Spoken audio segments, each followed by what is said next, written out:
Червеи в раната на дете. Когато чуя, че някой е продал статуята на майстора за старо желязо или си е избърсал задника с Мадоната и младенеца на Леонардо, или удушил ученичка, за да й вземе портмонето, или се е взревил с хлапетата, които ритат топка в прахта, за да докаже силата на своя слабоумен бог, или отровил с химикали в реката 2 милиона бебета, за да прибави още 2 милиона към своите милиарди, виждам жива рана на дете, в която се гърчат сладострастни червеи.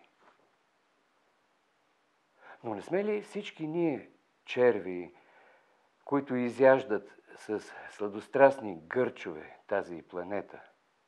Докато червеите на гнева и на омразата се гърчат в нас и изяждат всеки опит за щастие.